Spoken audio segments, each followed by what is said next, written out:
Okay, I can contain my little area here in the kitchen with these baby gates, and they were just out in the yard together, and I'll show you what happens when this little guy comes in. First he comes in happy to come in, and dogs he was playing with, gently sweetie, and hi, good boy.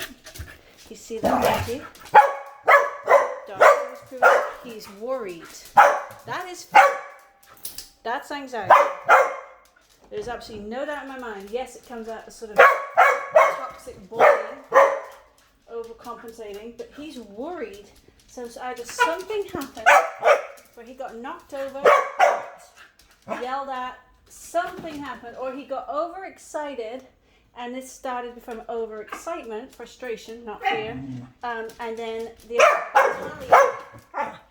I'm trying to find my rewards. Once he does settle, good.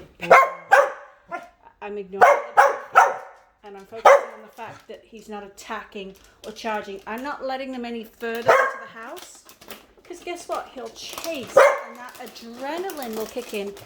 That's what causes addiction to the behavior. I'm going to wait. I don't want to bribe him out of it either. Good boy. I wait for one nice little moment. And I couldn't find my good snacks. You can't have a biscuit for this. This has to be something that will change the chemistry of his body. It has to be something he wants more than the addiction. He's got like a dopamine. In the human terms, it would be like dopamine. What's the cycle? Adrenaline, dopamine, of addiction. Anyway, there's a cycle of addiction. You can look it up. It's in humans, but it's very similar. Hi, little buddy. See, he's calming down now. Good boy. Can we give you something to chew? Good boy. He's worried. Look at that anxiety. Get out. Bay, I'm working. And Bay caused that by coming over. That's just the risk Bay takes. You wanted my attention, but this is a working day, sir.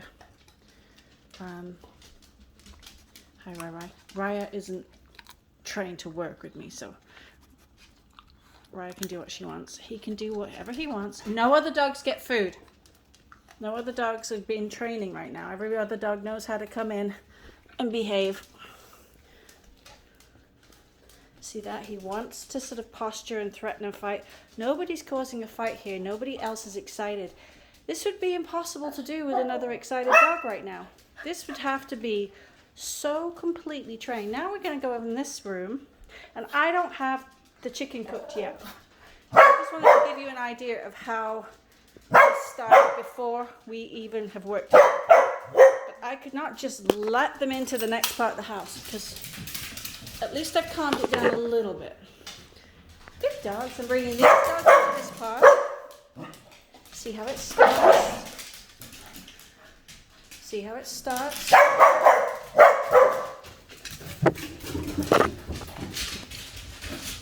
Finnegans. Hi, sweetie. Hi, Finnegans. Okay, so now he gets to chase them out, chase them around.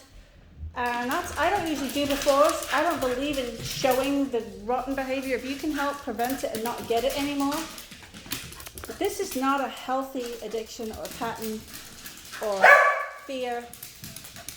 It is a toxic expression.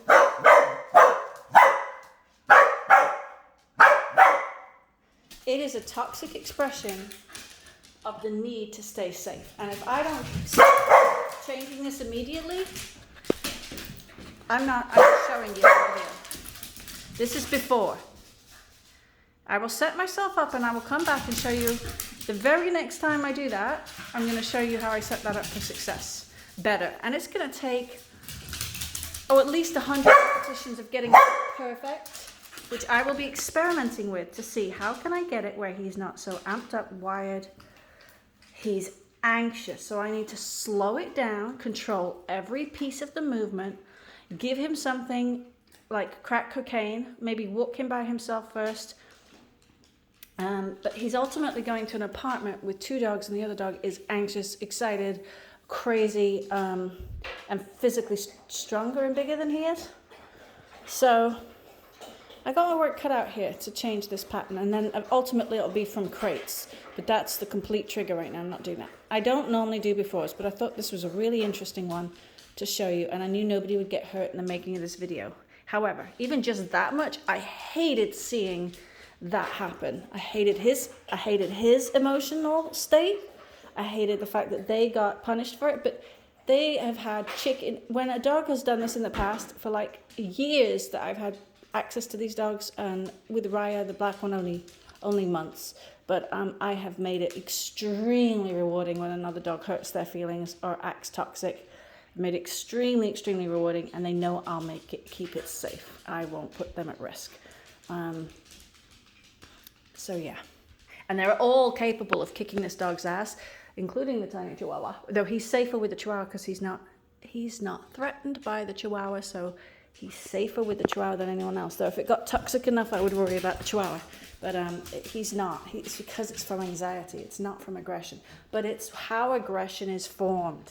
And once aggression is fully formed, there's no backing down. There's no anxiety. He just goes full tilt because he believes that's the way he will survive, thrive. So yeah, that was awful. It was absolutely awful. To my mind, that's absolutely awful, and I won't tolerate it.